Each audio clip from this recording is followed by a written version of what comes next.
Well, good evening, my fellow YouTubians. Today we're going to just do a short video, and the video is going to be how to read a dial indicator, a pair of dial calipers, to be more specific. This is going to be a short video. Just doing something just to put something online. So let's take you over to the toolbox. Let's see what we got going on. Sorry about the mess, guys. Dun, dun, dun, dun, dun. The toolbox. Right there. Now next year, gentlemen, ladies and gentlemen, I should say, I got my toolbox full, situated, and in order the way that works good for me. So next year, what I think I'm going to do, starting on the 1st, is every week we're going to do a video on how to read a tool, a different tool or something. So let's crack this thing open and see what we got going on.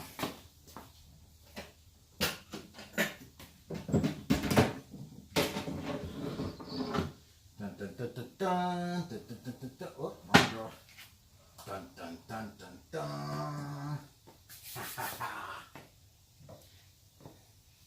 So, what we have here is the start number. Oops, that's not a dial test indicator. That's electronic. Let's do the red face. So what we have here is the start number. Come on, baby. Come on, baby. You can focus. Focus, Daniel, son. That's the start 120. Oh, this motherfucker. Well, anyway. So, this is just your basic 6-inch tool. So let's bring you on over to the workbench, and let's see what we can explain this time.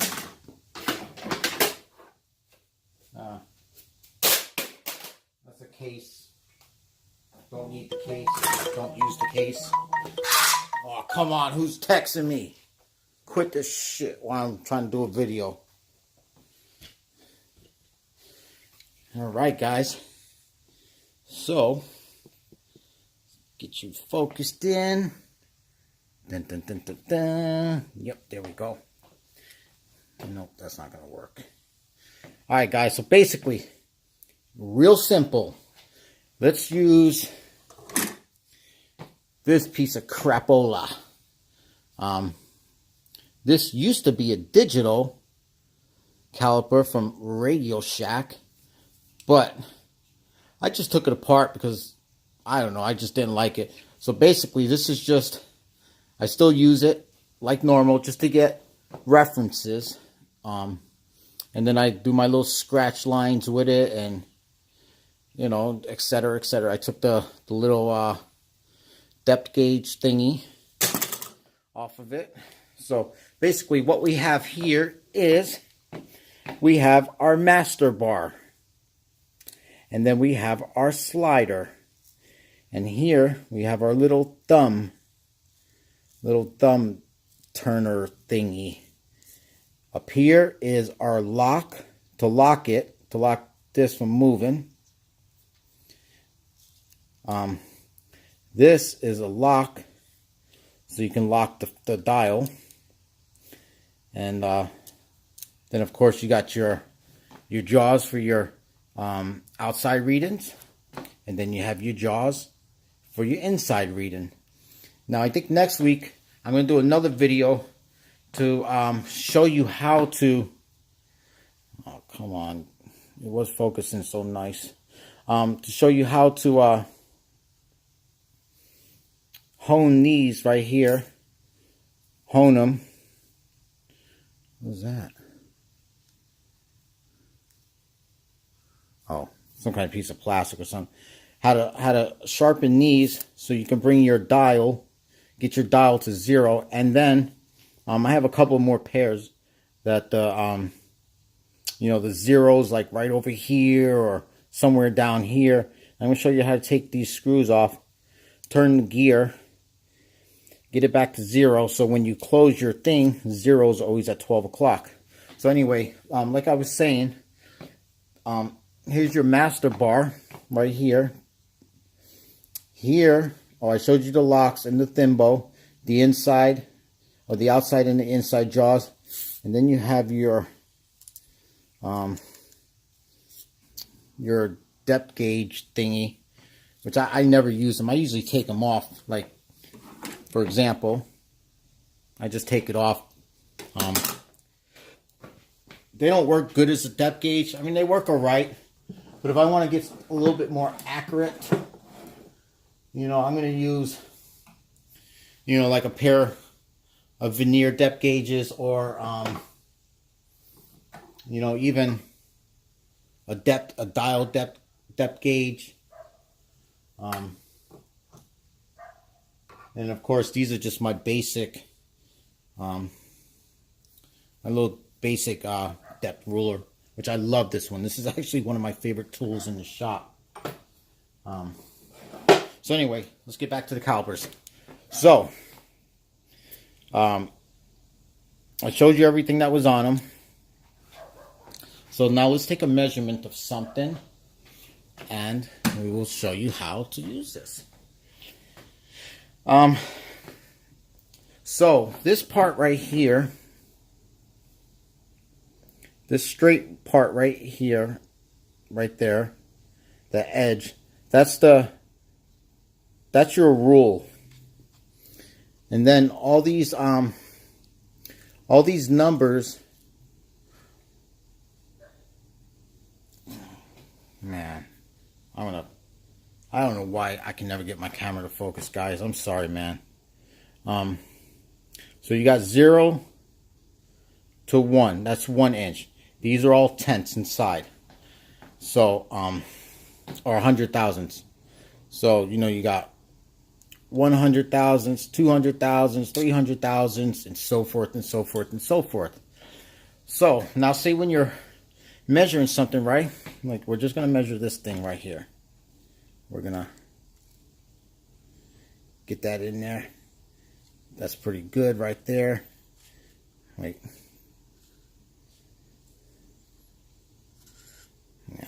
Well, anyway, we're not trying to measure. We're just trying to show you how to work a dial calipers. So we're going to lock that bad boy up. Lock them up like that. And to read it is very simple. Okay, you see your straight edge right here? Well, you know your straight edge is between the 6 and you can't see the 7. So it's obviously in between the 6 and the 7. So we know from reading the ruler here, we have 600 thousandths. Cool. And then if we go to our dial, we see we have 38 thousandths. So to get our measurement, you just add the 38 to the 600 and you have 638 thousandths of an inch. Hey, it's that simple, guys. I mean, it really is. It's just that simple. And we'll just take one more measurement of something. Let's grab our little ruler, or we'll raise a box cutter. Boom. For this one, we have, come on, baby, focus, 909 thousandths of an inch.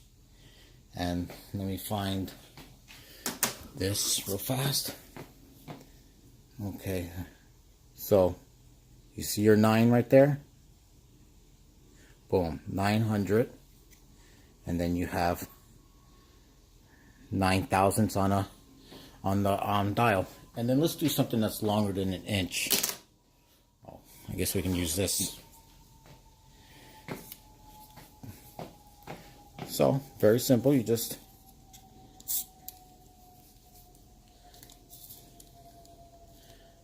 Boom. Good fit right there. We'll lock them down. Ah!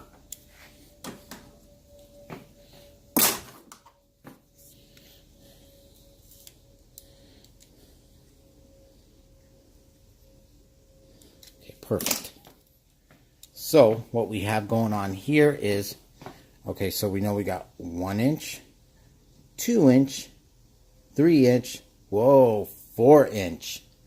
So it looks like we have 4 inches and 6 thousandths of an inch. So real simple, guys. Real simple to read them. Anyway, like, comment, share, or not. Either way, does not matter to me. But if you want to, feel free to do it. So I just wanted to put this on there because today one of my buddies was telling me that he didn't know how to read a dial indicator, and that surprised me. I mean, because this guy's a genius. I'm not going to mention his name, but he's a genius. I mean, I thought he could do everything. But you know, I guess we don't know it all. But anyway, so I hope this video helps. You know, don't be intimidated by your tools. You know, they're pretty simple to use. I mean, there are some tools I have in my toolbox that, you know, you can actually get angry using. But we'll get to those tools sometime next year. So yeah, let me show you the toolbox again. I'm just so proud of this toolbox. This is the toolbox that Bob over at Bison Workshop fixed for me. And man, I just love it. I mean, just the work he did, the craftsmanship on the bottom riser, man, it just came out excellent.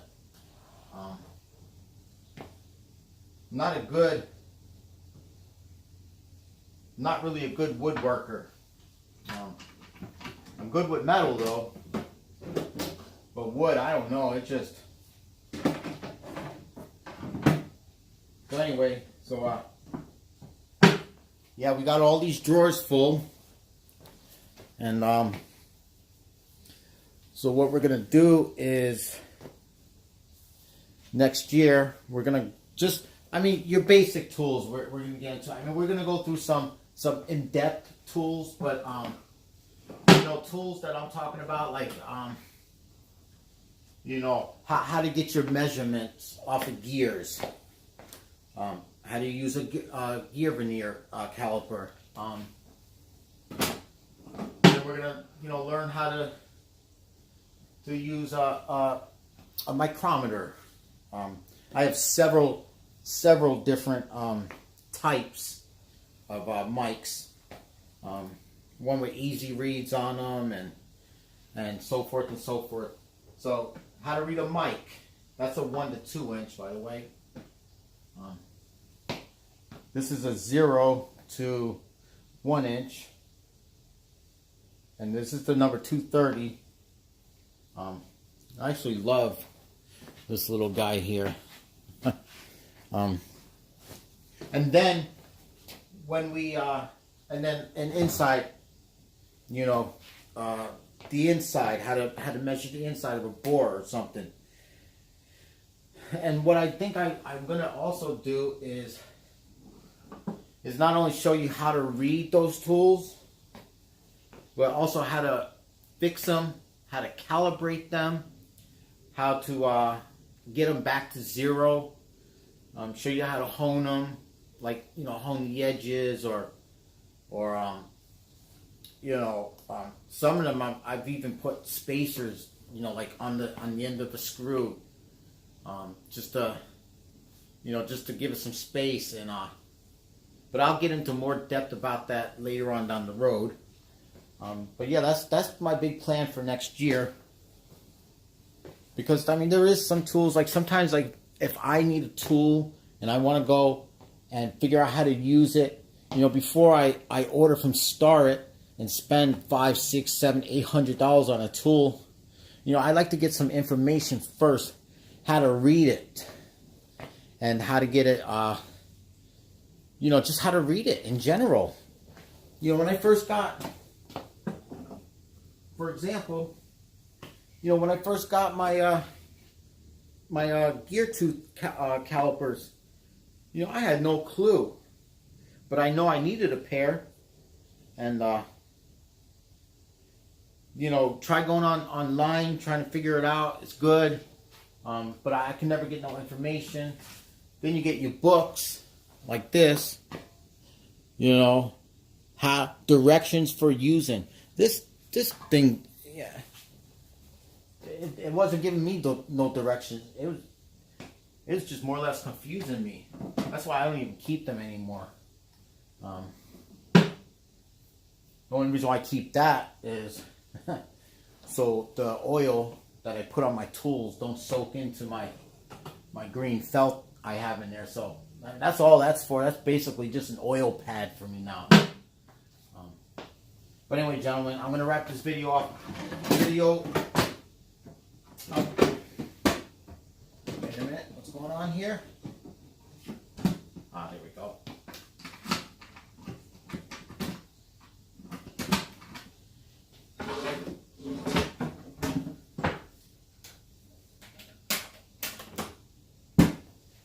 So I'm going to wrap this video up here, and then but I just wanted to give you a little taster of what I think I'm going to do next year is I mean, we're going to do some machining videos.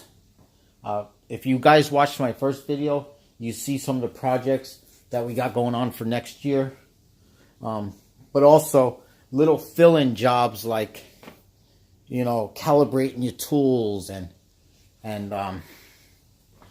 getting your tools to be back to factory, how they were when you first bought them, like factory new or refurbished.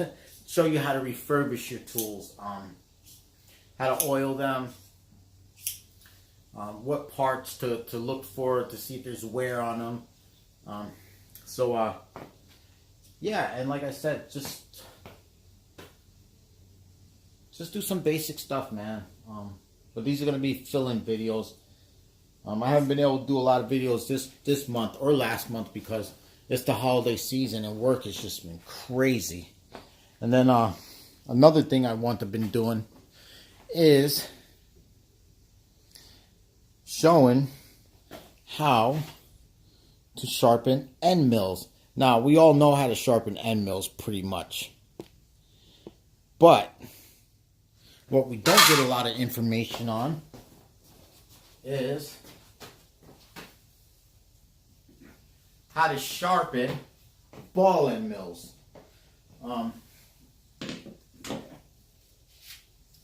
For you guys who don't know, that's a radius end mill.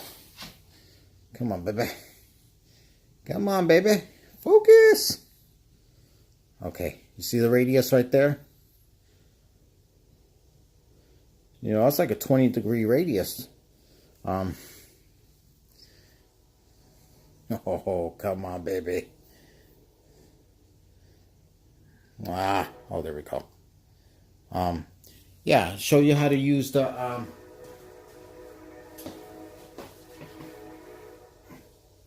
radius turner. And because using just sharpening regular end mills, it's a walk in the park. Sharpening radiuses, it's a little bit more difficult. So I just want to put some videos online that you don't really see a lot of online, and they don't really explain to you how to do it. And then if they do explain to you how to do it, they don't talk in our language. They use words that I've learned when I was in kindergarten. but I don't use those words today. So we'll learn how to use these tools in everyday folk kind of language. Now, for you brainiacs out there, and you know, those college degree kind of people, well, then you're not gonna, you're not gonna learn anything from me. But maybe from the people like me, like you, who we want to learn how to do these things. We have a small machine shop. End mills, they go dull. And hey, instead of throwing them away, we want to learn how to sharpen them. So that's what we're going to do.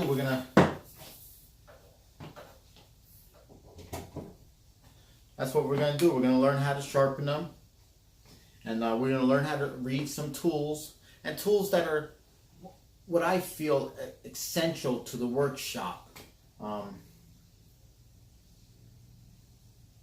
Yeah, I guess that's the word I'm looking for. I mean, tools that you need in your workshop to run your mill and be able to do jobs and have the customer happy with the job you did, because you got the right tools to measure right and so forth and so forth. So anyway, gentlemen, I'm going to wrap up the video. Thank you for watching. Thank you for checking it out. We are going to do one more video also on the mill. I've had some people ask me to do a more in-depth in-depth review, and also they want to see some chips flying. So we'll probably do that next weekend or something. So next Saturday. So if you guys want to know about the PM940, which, believe it or not, I'm getting a lot of emails. A lot of people are asking about that. If you have any more questions you want to ask, try to ask before next Saturday, because next Saturday is the last time I want to do a video on this mill. But I've gotten like 200 or 300 emails, believe it or not, people asking about this mill. And yeah, so anyway, gentlemen, you guys have a good rest of your work week. Stay strong. Do good work. Because what I like to say is, if it's a job you're willing to take on, then you might as well do it right. I mean, if it has your name written on it, do it with pride. Like I always like to say, gentlemen, do good work. Hasta la vista. Later.